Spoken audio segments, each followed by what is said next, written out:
Hey guys, it's Current Review for this week's episode of American Horror Story Apocalypse, Episode 7, Traitor. And going into this episode, I was really excited. As you guys know, I really loved last week's episode, the return to Murder House, and us kind of wrapping up all the characters and also seeing a lot of Michael's backstory. So needless to say, this episode had a lot of potential, and my anticipation was kind of through the roof here. I mean, considering what we really got, I was very excited to see where the show was really going to go. And while at first I really liked this episode, the more I sat in it, the more I realized that nothing of interest really happened here. There were things that were revealed, don't get me wrong, but a lot of what happened here either feels like a missed opportunity, it happened either way too quickly, or it was complete fan service, and we're just going to get into it right now. So, because this episode had more negative stuff than it did positive, I'm going to structure this review in a positive-negative way. So first, I really want to get into the positives, what I did like about this episode, which right off the bat, we'll talk about the first scene, because I really loved where they end up going with the character of Dinah, because we knew that Dinah, Coco, and Mallory all had connections to this side of the story, but we had yet to see Dinah. We saw Coco, we saw Mallory, we had yet to see Dinah, and in this episode, we definitely do get to see her, and I really loved where they end up going with her, because not only was Dinah a witch, but she is actually now the main ruler of the voodoo side of things. She's basically replaced Marie Laveau, and this is mainly because Angela Bassett wasn't able to return.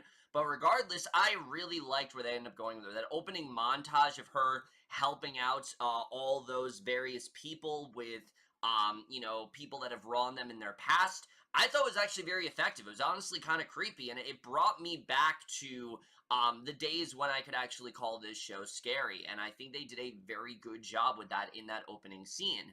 And there was a lot of potential here with the plot. The idea that Cordelia is going to enlist Dinah to conjure up Papa Legba, and Papa Legba was going to help her vanquish Michael to hell. I thought was a really cool idea, and I did like the back and forth between the two of them.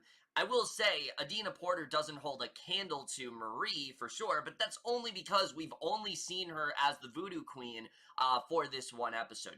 Before this, all we knew of her is that she was a talk show host, so we didn't know really anything, and that she had, like I said, kind of a dysfunctional relationship with her son. But other than that, we really didn't know too much about Dinah, and I did like where they ended up going with her here. I thought it was a good callback to Coven, but also finding a way to expand the show and show the voodoo part is still a part of the series. And I feel like you needed to do that. That was something that was, in fact, prominent in Coven, was the whole clash between the voodoo witches and the Witches of Robichaux Academy, and I think they did that very well here.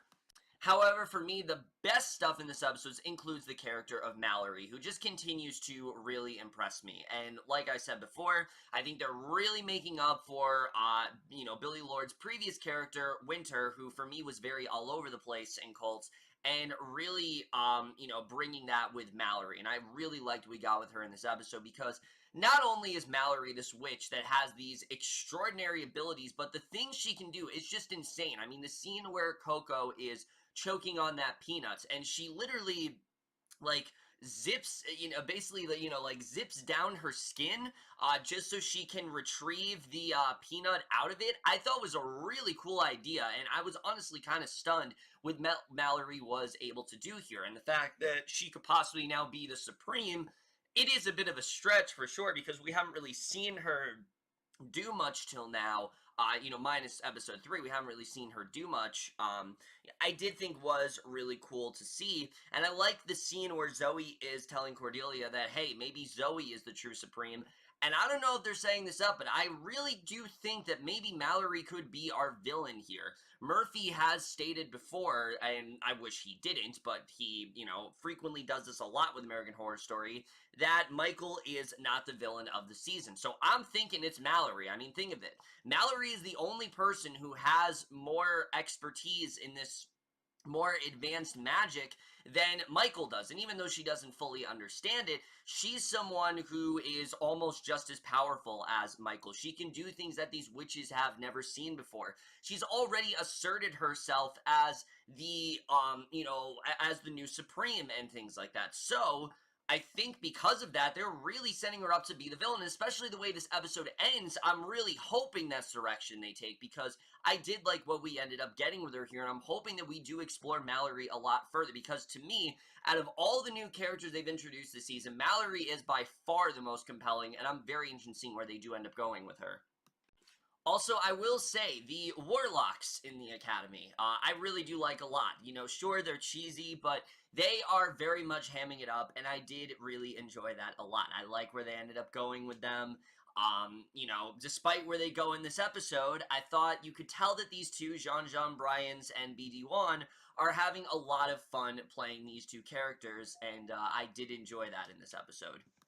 And my last positive in this episode is that I do think they did a very good job of finally explaining why Myrtle Snow is actually alive in the series. This was something that I was very confused with. How could she have possibly been back after what happened in Coven?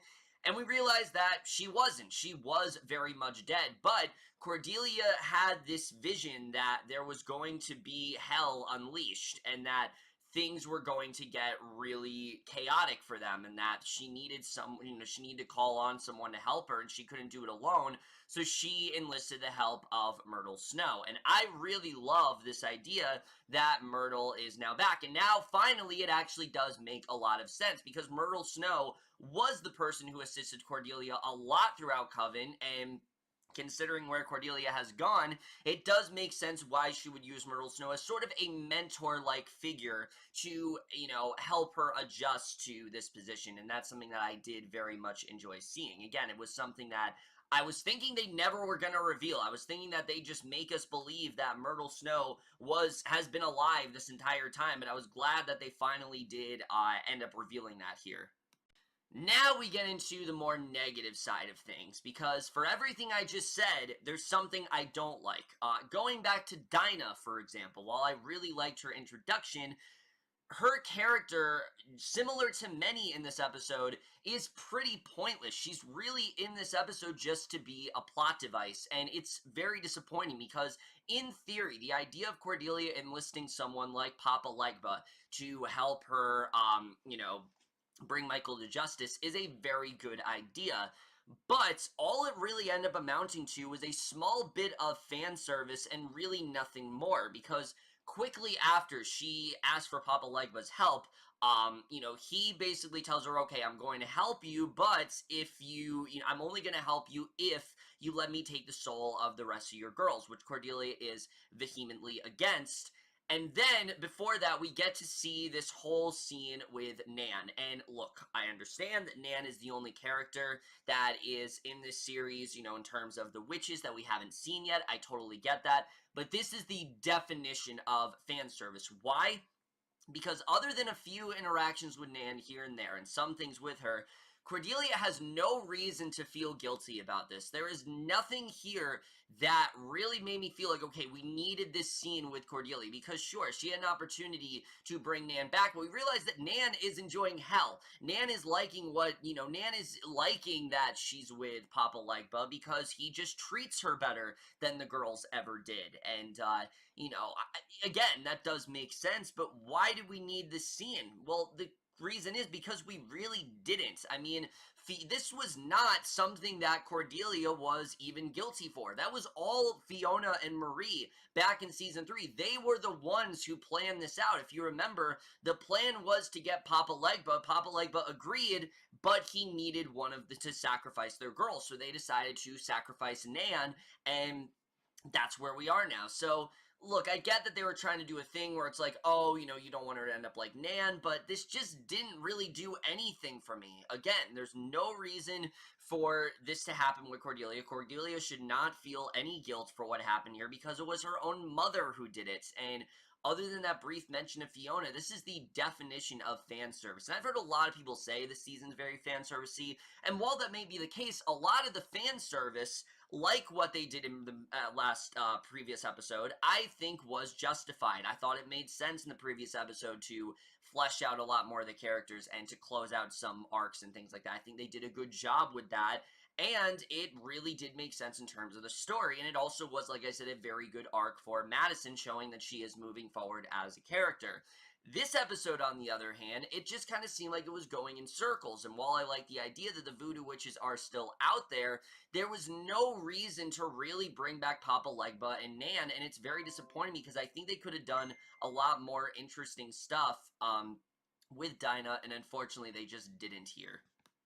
Unfortunately, though, that's still not my biggest complaint. My biggest complaint with this episode is that virtually everything that happens in this episode feels kind of pointless. Look at Bubbles, for example, this character that Joan Collins played, which I understand that you have someone like Joan Collins who is very well known, and a lot of people are going to want to watch her on the show, so you do want to bring her back, but her character is the definition of a plot device. The only reason that Bubbles is here is to give them information about the Warlocks and to, you know, basically make the Warlocks outnumbered in that way and to bring them to justice, and it just didn't really work for me. I like the setup where her and Madison were kind of clashing, but Madison was really, she really was brushed to the side in this episode. There was nothing for her to do here, and especially coming off the heels of the last episode, this was very disappointing. I really was hoping we get more with Madison after this, and she play a more prominent role in this season, but it does not seem that way at all, and like I said, I was very disappointed by that.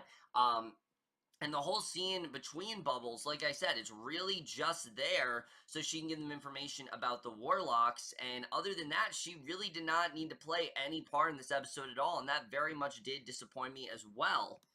And here's the thing, I would not be complaining about a lot of this stuff if the episode had focused on stuff that was relevant and actually had some sort of impact in the story, but it really didn't, especially when it comes to the character of Coco. Look, I didn't like her in her introduction, and she eventually did grow on me as the series went on, but to be honest, I really don't know why she's here. It seems like the only reason they kept her on is because Leslie Grossman and because Ryan Murphy wanted to work with her. I honestly don't know why she's here. They could have easily killed her with the rest of the characters in episode 3. I know that feels like years ago, but that was literally 6 weeks ago, and we were talking about that massacre that happened.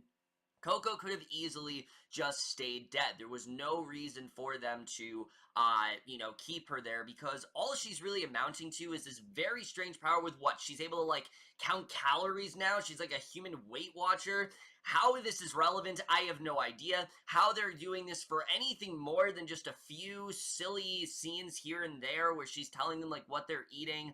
I really do not understand the point of her character at all in this episode, and I'm really starting to just think Leslie Grossman's not that great of an actress, because it really is showing here. She didn't really make me laugh much of the time. I found her to be kind of just an annoyance, and I don't know why she's in this show. She just really is not doing it for me, and there's a lot of characters that could be explored very well. Zoe, for example, was a very interesting character in Coven, but they're doing absolutely nothing with her. She's only here because she was part of Coven. Same with Queenie. I don't know where the hell Misty was in this episode, but she wasn't there either. They're really doing nothing with a lot of these characters, and it's very disappointing, especially when it comes to Cheyenne Jackson's character, who I want to apologize. I literally said in my, and this is especially apparent when it comes to Cheyenne Jackson's character of John Henry, who, let me just preface something that I want to apologize to you guys, because I said it in my review when I did the first 5 episodes of this season, that there very well could have been some things that I left out. Well, I was dead wrong when it came to John Henry. John Henry is not one of the guys who is single-handedly focused on eradicating all women and, you know, trying to make sure that they are, you know, to overrun them and things like that. That is not his agenda. In fact, he was very much against this and was actually trying to leave, and they are the reason why he was killed. He was killed by Meade, and basically throughout this episode, they need to bring him back, and I understand they want to have as many people on their army as possible, but I don't understand why they really need to bring him back. I mean, you have Behold for that. Why do you need John Henry? That's something I don't understand. Behold and John Henry seem like the same character to me. There's really nothing that different about them. Behold was someone who was on their side and is now turned against them, and the same with John Henry. So I don't know why you even really needed him here. It just doesn't really make a lot of sense, and considering the way the episode ends, I'm really left wondering what the point of any of this was, because we have that scene where, they've made this powder that can possibly, just destroy all the witches, and I'm like, okay, this is really interesting. Let's see how this plays out.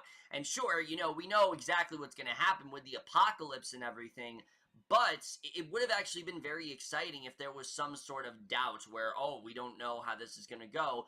But immediately that's ruined when all the witches come in and they're like, "Oh, this powder, you copied it from these women, and it was successful then, but it's just an exact replica of what they did." And the witches come in, and quickly they end up, basically taking charge, and all of the Warlocks and Mead, they are all dispatched right at the episode's conclusion. And I think this was a huge mistake, because I really thought they were setting up that Mead was going to be the villain of this season, that she was going to be sort of the one who tempts Michael into going evil and to fully going rogue. And I thought that's what they were going to end up doing with her, but that's not where we end up going at all. And now I'm just very confused as to where the story can really go.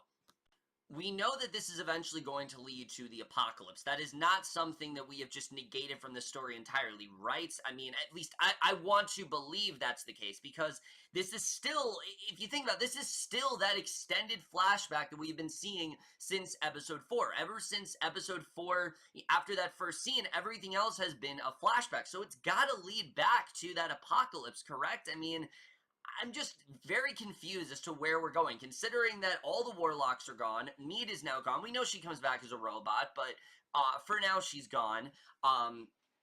We know that Michael is not the villain of the season, which I will say once again was a huge mistake by Ryan Murphy. He does not know how to keep his mouth shut. He is a genius, but that is one of the things that he does not know how to do. And this is definitely one of those cases where it's like he really could have kept his mouth shut here and not revealed who they actually were, and revealed that Michael isn't the true villain of the season. That would have been something that was actually very surprising to me, because they've been building him up as such, and now knowing he's not the villain of the season, I'm just kind of looking around to see, okay, where is this season actually headed? And now I'm just not sure. That's why I'm really hoping that Mallory ends up being the villain of the season, because other than that, I don't see where else you can really go from here, and I just don't really know where we're headed throughout the rest of this season overall. Also, I will say that I am not really a fan of what they're doing with Cordelia's character. I thought for sure she was going to be like the driving force of this story, and while she still kind of is, I don't like the idea that she is slowly withering away and dying, and that she is no longer going to be able to be the Supreme. This is something that doesn't make sense to me. With Michael, in essence, it did make sense, because he was more powerful than anyone that came before him, but now that Mallory is supposedly the Supreme, and Cordelia, like I said, is going away, I'm just very confused with where we're headed now, because at least from what Coven told us, correct me if I'm wrong, but wasn't the whole thing with Coven is that you had to be the Supreme for, I think it was at least like 6 to 8 years, and then someone can follow you? I mean, I just, it doesn't make any sense. It feels like the only reason they're doing this is because of the fact that they want Mallory to be the Supreme or whatever, and they want Cordelia to go through this arc, and I don't like the idea that she's like slowly withering away and dying. It kind of makes the whole story of Coven feel kind of pointless if that's what we were doing here, because they made it seem special that like Cordelia was the unexpected hero all along. That was something that we never really expected in Coven. They made us seem like it was going to be Misty, Queenie, or Zoe the entire time, but then it ended up being Cordelia, and I think that was one of the best parts of Coven, for sure, is how she ended up being the unexpected protagonist of that story. And now, where we're going, I just don't really know what's even going on anymore, and it very much does confuse me. Between Mead's death and the many characters that are very much just being pushed to the side, and many of them not really doing much of anything, And now having most of the characters of the or the new characters at least, that could have been the villains of the season dead, I'm just really trying to figure out, like, where does this really go from here? What is the end in sight? I'm just not entirely sure. And sure, that was a feeling that we got after episode 3, but that was an intriguing feeling that, okay, now we're moving somewhere different. The show's moving into uncharted territory. Now, we only have 3 episodes left this season, and, you know, I really don't know what's going on. Part of my confusion could have been because Michael was absent from this episode. Again, as much as I have been soured on Fern as an actor, which I don't dislike him as an actor, I just don't think he's really right for the role. Michael is a fantastic character, and I really have loved where they've been going with him. And I think this episode proves that when he's not in it, the show just simply isn't as good. And I think next week is probably going to be better because we're going to get more into Michael becoming the child of Satan and realizing, who he actually, what he actually can do, all that kind of stuff. Evan Peters and Billie Eichner are coming back, and I kind of have a theory there that they could possibly also be part of the whole memory wipe thing that happened. That we know that obviously Coco, Mallory, and Dinah's memories were wiped, so maybe they could have been part of that as well, but honestly, I don't really know. We'll just really have to see where the season does end up going from here, but if it's anything like this episode, then I am definitely not that excited for it. Like I said, a lot of the characters here that we introduced, they could have been very interesting. Bubbles, someone who could read minds and things like that, could have been really cool. Dinah being the leader of the Voodoo Coven could have been really cool, but a lot of them were just kind of here this week just to give us information and just to be plot devices. And if that's what the rest of the season is going to be, things like just Coco's ability to read calorie counts, then I'm just not very excited. And again, I don't know how this all is going to stem back to the event that took place in the first 3 episodes. I don't know how that's really going to happen here. But either way, guys, while there were things I did enjoy about this episode, this is for sure the weakest episode, I think, of the season so far. And I'm definitely going to give American Horror Story Apocalypse Episode 7 Traitor a C+.